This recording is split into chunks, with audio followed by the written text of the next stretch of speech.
এই থাম্বনেইলখন দেখি আপোনালোকে গমেই পাইছে আজিৰ ভিডিঅ'টো কিহৰ ওপৰত হ'ব। নমস্কাৰ বন্ধু বান্ধৱীসকল, আজি আপোনালোকক মই শিকাই দিম থাম্বনেইল কেনেকৈ এডিটিং কৰিব পাৰে। প্ৰথমতে কেইটামান এপৰ প্ৰয়োজন হ'ব। সেই এপকেইটাৰ নামটো কৈছোঁ। পিকচাৰ বুলি কোৱা এপটো লাগিব এইটো। তাৰপিছত আকৌ লাগিব আৰু এটা পিক্সাৰ লেব বুলি কয়, আপোনাৰ সেইটো প্ৰয়োজন হ'ব। আৰু বেকগ্ৰাউণ্ড এটা প্ৰয়োজন হ'ব। বেকগ্ৰাউণ্ডটো মই টেলিগ্ৰাম চেনেলত দি থ'ম, আপুনি তাৰ পৰাই ডাউনলোড কৰি ল'ব। আৰু PNG মই টেলিগ্ৰাম চেনেলত দি থ'ম। থাম্বনেইলৰ কেইটামান PNG প্ৰয়োজন হয়, আপুনি তাৰ পৰাই লৈ ল'ব। মই বেকগ্ৰাউণ্ডটো প্ৰথম হেৰি কৰি কেনেকৈ ষ্টেপ বাই ষ্টেপ এডিটিং কৰে মই আপোনাক দেখুৱাই দিছোঁ। এইটো বেকগ্ৰাউণ্ডকে লৈ মই দেখাইছোঁ। এই বেকগ্ৰাউণ্ডটো লৈছোঁ। প্ৰথম আপুনি শ্বেয়াৰ অপশ্যন দেখিছে নাই? শ্বেয়াৰ অপশ্যনটো কৰি আপুনি শ্বেয়াৰ কৰি ল'ব পিক্সাৰ লেবলৈ। এই পিক্সাৰ লৈ মই শ্বেয়াৰ কৰি লৈছোঁ। শ্বেয়াৰ কৰি পিনি আপুনি টুলছ বুলি অপশ্যনটো দেখিছে নহয় কিনাত? এই টুলছত আপুনি ক্লিক কৰিব। মই টুলছ ক্লিক কৰি পিনি তাৰপিছত আপুনি এই ক্ৰপ বুলি যে অপশ্যন আছে ওপৰত আপুনি সেই তাত ক্লিক কৰিব। ক্লিক কৰি আপুনি কিহৰ চাইজত বনাব? ইউটিউবৰ চাইজত বনাবনে, টেলিগ্ৰাম চাইজত বনাবনে, আপুনি সেই কি চাইজত বনাই আপোনাৰ নিজৰ কথা। এইখিনি গোটেইখিনি অপশ্যন আহিছে। মই ইউটিউবৰ চাইজতে বনাম, সেইকাৰণে 6:9 কৰিছোঁ এইটো। আপুনি ওপৰত আছে আঁচডাল আছে, এই ৰাইট চিনডাল আছে, আপুনি তাক ক্লিক কৰিব। ক্লিক কৰি লৈছোঁ। তাৰপিছত আপুনি ইয়াত ফটো যদি লগাব বিচাৰে বা আপুনি যদি কিবা কিবি যদি নাম লিখিব বিচাৰে, তেতিয়াহ'লে আপুনি স্ক্ৰীণখন কিনাৰটো এনেকৈ টানি গৈ থাকিব। তাৰপিছত আপুনি পাব ছেভ বুলি অপশ্যন এটা পাব। এই ছেভটোত আপুনি ক্লিক কৰিব। ক্লিক কৰিলে হ'লে এনেকৈ গুচি আহিছে। মই এটা নাম লিখিব হ'লে এইটো এই কিনাৰ এইটো 1 2 3 4 5 নম্বৰত দেখিছে এইটো আপুনি ক্লিক কৰিব। ষ্ট্ৰোক আছে তাত আপুনি ক্লিক কৰিব। ক্লিক কৰি পিনি আপুনি এইটো ওপৰৰ পৰা এনেকৈ আঁচডাল টানি পিনি এনেকৈ সমানকৈ আপুনি মিলাই ল'ব। এইটো ওপৰৰ পৰা তলৰ পৰা টানি পিনি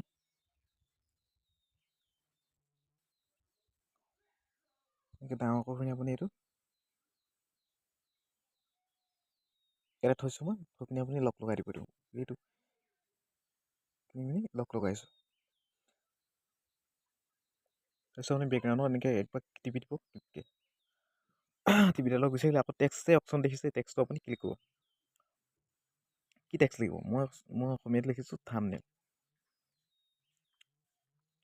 থাম্বনেইল এডিটিং। থাম্বনেইল এডিটিং কৰি পিনি ইয়াত কালাৰটো কি কালাৰ লয় আপুনি ইয়াতে পাই যায়। কালাৰটো কি কালাৰ লগাব আহি গৈছে। মই ক'লা নহয়, ক'লা কালাৰটোকে লৈছোঁ। লৈ পিনি ৰাইট চিনডাল ওপৰত যে দেখিছে সেইডালত ক্লিক কৰিব।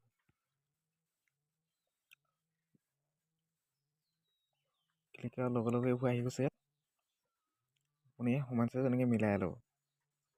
মিলাই লৈ হৈ গৈছে, কিন্তু এফালতে মাজতে তললৈ বহুত ডাঙৰ হৈছে। আকৌ ক্লিক কৰিব। সেইকেইটা টেক্সট এটা ক্লিক কৰি পিনি তললৈ আঁচডাল এনেকৈ টানি আনিব। ডাঙৰ হৈছে এইটো। এইটো কিমান ধুনীয়া হৈছে থাম্বনেইল এডিটিং। যদি আপুনি অসমীয়া আখৰ লাগে, আকৌ যদি টেক্সট লিখিব বিচাৰে, তেতিয়াহ'লে আপুনি আকৌ এনেকৈ ছেভ অপশ্যনটো দেখিছে নাই? এইটো ক্লিক কৰিব। ক্লিক কৰি পিনি আকৌ ষ্ট্ৰোক বুলি যে লিখা আছে, ষ্ট্ৰক বুলি যে লিখা আছে, আপুনি এইটো ক্লিক কৰিব। ক্লিক কৰি পিনি আকৌ এইডোখৰ কি বুলি লিখোঁ বুলি আখৰটো আপুনি এনেকৈ কৰি এইটো লগাব পাৰে। আকৌ যদি টেক্সট লিখে তেতিয়াহ'লে আপুনি ইয়াত টেক্সটত ক্লিক কৰি পিনি কি টেক্সট অসমীয়া যদি লিখিব বিচাৰে, এইটো ক্লিক কৰি অসমীয়াটো ক্লিক বৰ্ডখন আপুনি বনাব জানিবই। বনাই পিনি মই অসমীয়া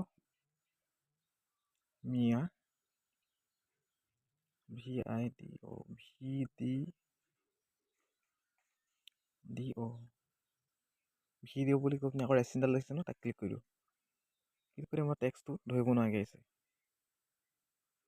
মই ধৰিব পৰা কৰিম। আকৌ এইটো কালাৰটো অপশ্যন দেখিছে নহয়, কালাৰটো আপুনি ক্লিক কৰিব লাগিব। ক্লিক কৰি কি কালাৰ লগাব টেক্সটখিনি? মই ক'লা কালাৰ লগাইছোঁ, বেছিকৈ ধৰিব পাৰিব। যদি আপুনি আখৰখিনি অকণ ডাঙৰ ডাঙৰ কৰে, আপুনি তললৈ এনেকৈ কিনাৰে কিনাৰে গৈ থাকিব। গৈ পিনি আকৌ ফৰ্মেট বুলি অপশ্যনটো দেখিছে নাই একেবাৰে চকুৰ কিনাৰত, তাক ক্লিক কৰিব। ক্লিক কৰি পিনি ইয়াত এই বিটো দেখিছে ন, বিটো কৰি দিব। অকণ ডাঙৰ হৈছে আখৰখিনি, ডাঙৰ হৈছে। এতিয়া হৈ গ'ল। এই বেনাৰখনত চুই দিব। এইটো আহি গ'ল। আকৌ যদি কিবা যদি ফটো যদি আকৌ বেলেগ ফটো আপুনি লগাব বিচাৰে, তেতিয়াহ'লে আপুনি এড ফটো অপশ্যন আছে, তাৰ পৰা আপুনি লগাব পাৰে। মই এতিয়া বেলেগ ষ্টিকাৰ লগাম। ষ্টিকাৰ কাৰণে আপুনি ষ্টিকাৰ অপশ্যন আপুনি চুই দিব, কিন্তু নেটটো প্ৰয়োজন হয়। তাৰপিছত আমি ষ্টিকাৰ অপশ্যন চুই পিনি এই ওপৰত যে দেখিছে চাৰ্চৰ নিচিনা আছে, আপুনি চাৰ্চ তাত চুই দিব। চুই দিলে ইয়াত চাৰ্চ অপশ্যন আছে, আপুনি কি লাগিব চাৰ্চ কৰিব। মই ইউটিউব বুলি চাৰ্চ কৰি দেখাইছোঁ।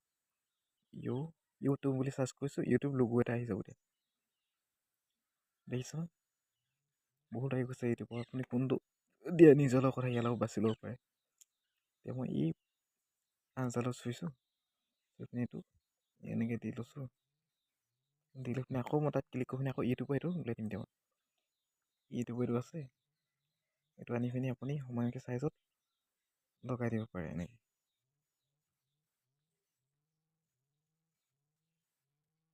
লগাই দিছোঁ। লগাই পিনি আকৌ আৰু যদি কিবা টেক্সট লগাই তেতিয়াহ'লে আপুনি ষ্টিকাৰটো কৰি পিনি ছাবস্ক্ৰাইব বটনটো মই লগাই দিয়া হৈছোঁ। এই লগাই দিব পাৰে। তাৰপিছত আপুনি ওপৰত যে ৰাইট চিনডাল আছে আপুনি তাত ক্লিক কৰি দিব। ক্লিক কৰি দিয়াৰ পিছত আকৌ আপুনি টুলছত ক্লিক কৰিব। ফটোটো আমি এইচ ডি কৰিম। টুলছত ক্লিক কৰিলে ক্লিক পিনি AI ইনহান্স বুলি থাকে এই চকুত যে আছে সেইটোত আপুনি ক্লিক কৰি দিব। ক্লিক কৰিছোঁ, অকণমান সময় লোডিং ল'ব। ফটোটো ফুল এইচ ডি কৰিব দিয়ে। কিছুমান আপুনি ৰখি দিব। মই ভিডিঅ'টো ৰখাই নাই দিয়া, আপোনাক বেছিকটো জনাই দিছোঁ কেনেকৈ এডিটিং কৰে। এতিয়া আহি গ'ল এইটো ফটো যে দেখিছে তলত, ইয়াৰডাল আপুনি 100 কৰি দিব। 100 কৰি পিনি ইয়াৰডাল একবাৰ এনেকৈ পিছলৈ নি পিনি আকৌ একবাৰ আগলৈ আনিব। আগলৈ আনি পিনি ৰাইট চিগনেল মাৰি দিব। আপুনি যেবাৰ এনেকৈ টুলছত ক্লিক কৰি পিনি AI ইনহান্স আছে তাত আপুনি ক্লিক কৰিব আৰু ধুনীয়া হৈ গৈ থাকিব ফটোটো। এইচ ডি বনাই কৰি থাকিব। বহুতে নাজানে এইটো বনাবলৈ, সেইকাৰণে থাম্বনেইলখন দেখিবলৈ বেয়া লাগে। মই থাম্বনেইল এনেকৈ বনাওঁ।